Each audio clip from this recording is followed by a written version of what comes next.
Welcome back to the channel, guys. We're still thinking about the Italy draw yesterday. And so to talk about something different, but not totally different, I decided to talk about the Calciomercato again, but in a different type of way. We did the Pagelle a few weeks ago. We looked at all the teams and what they did and what they didn't do. But in this content, I wanted more to go in depth. So we're going to do all the teams, Milan, Inter, Napoli, Lazio, one by one, and we're going to discuss and determine if they actually bettered the team from last season, yes or no. So for example, today we're going to talk about Milan. Milan did a complete revolution this offseason. This Calciomercato was insane for Milan. It started off on a bad note with Maldini leaving, with the selling of Tonali. Everybody was afraid.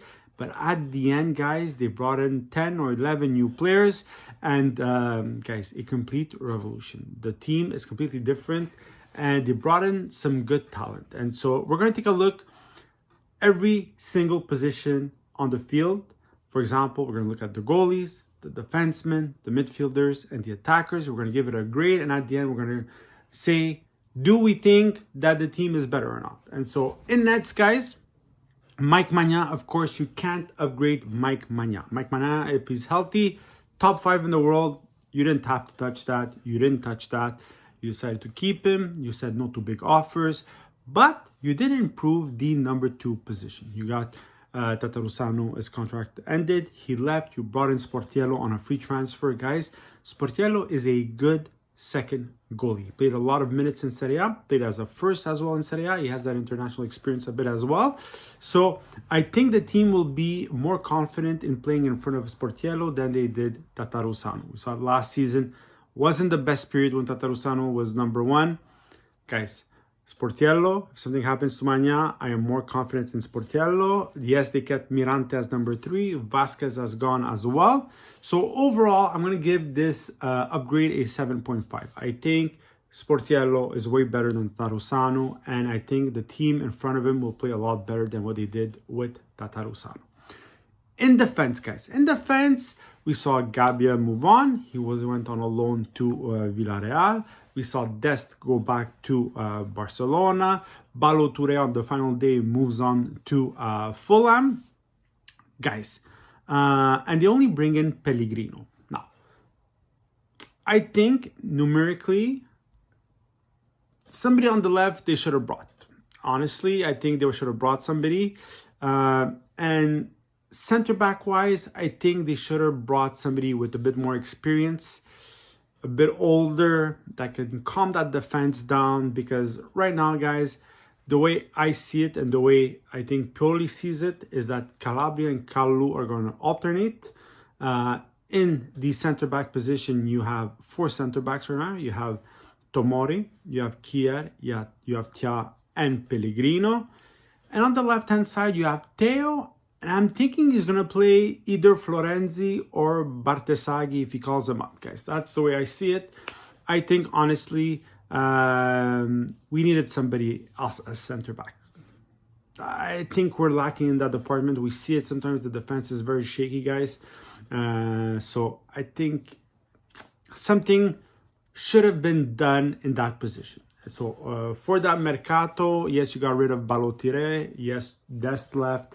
But you didn't really upgrade any position. So unfortunately, for that part of the team, I give it a 6.5. You get the passing grade because you didn't actually get worse, but you didn't actually get better. At Centrocampo, guys, Centrocampo, big revolution. Of course, Bakayoko left, Tonali, the big one, guys. Tonali leaves. And when Tonali left, everybody said, it's over, what's happening? But instead, guys, they brought in players that can actually play. And we saw Loftus-Cheek, second fiddle in the Premier League, comes to Serie A. And till now, guys, he's been showing great things. Physical, a lot of quality, a lot of quantity. Guys, he's been fantastic. And then you have Tijjani Reinders. Tijjani Reinders, guys, simply unbelievable. Simply unbelievable. Plays in a very simple way, doesn't do crazy things with the ball, makes sure to make the right pass, recuperates balls, is good in the incursion part as the of the offensive game as well. So far, so good for Milan. They brought in Musa, 20 years old. He's going to want some space. They're going to give him some space. And he looks like he has good attributes as well. We didn't see much so far, but all great acquisitions. And we know Benacer is not there right now. Krunic is there. Been doing very well so far. We can't really complain about Krunic.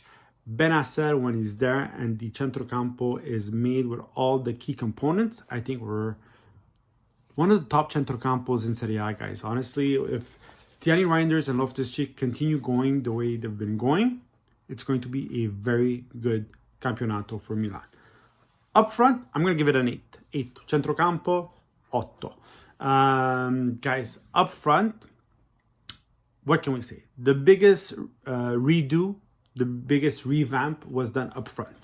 Origi left, Rebic left, De Ketelaere left, Brahim Diaz left, Messias left, Salzmaker left, and you brought in Jovic, Chukwueze, Pulisic, Okafor, and Luca Romero. Guys, you have a sub for every single position. And one of the biggest things we said about Milan is that the right-hand side wasn't as good as the left-hand side. Nobody was up to Leao. Guys, Pulisic is not Leao, but so far he's been doing fantastically well. Chukwueze, we haven't seen much yet, but he had an outstanding season with Villarreal last year. Everybody knows he's a good player. Today with Nigeria, he scored a goal and an assist. Guys, we have a top-notch right-hand side right now. And the left-hand side, originally, I think they brought Okafor to be second to Giroud. I think plans changed a bit midway, so now he is actually the second to Leao. He's going to play on the left-hand side. They bring in Jovic to be the second of Giroud. Could have been better, because I think originally they wanted Taremi. They tried, then it didn't work out. We all know the back and forth didn't happen. There was also an attempt for Jonathan David from Lille on the before last day. I think it was too short notice. It wasn't going to happen. Apparently, he's the main objective. Guys, Jovic is not Taremi, is not Jonathan David, obviously.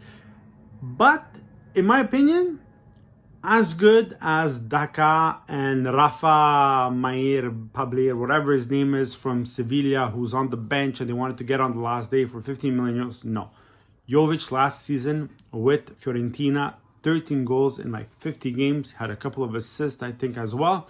So he can score some goals. The thing about Jovic is his head. If he's in it, he can be a very good striker. If he's not, potatoes. But guys, overall, Milan up front did incredible work. They've upgraded every single position. And guys, overall, you got to give the offensive side of it, even though they didn't get that 20 goal scorer, a 9. I gave it a 9. And overall, guys, I think Milan bettered the team a lot. I know they lost Tonali, but guys, this midfield looks very solid. The forward positions have been upgraded. That right-hand side is tremendous. We have a new second goalie that can actually play as a second goalie. Like I said, the only lacking part is the defense. So overall, Milan, very good grade, 9. I don't remember how much I gave it to it in the Pagelle, at least a 9. Fantastic Calciomercato. Fantastic team so far. They beat Bologna, Torino, and Roma in the first 3 games. What more could we ask for? Guys, let me know what you think. We're going to do the other teams this week as well. We're going to talk about Inter, Juve, Napoli, all of them. Roma, Lazio. Guys, Milan, so far so good. Passing grade, very good grade actually. And definitely, I think, better than this year than last year. Pioli has a lot of solutions, a lot of subs that he can bring off the bench as well. So overall, guys, a very good Calciomercato. Let me know what you think in the comments, like and subscribe.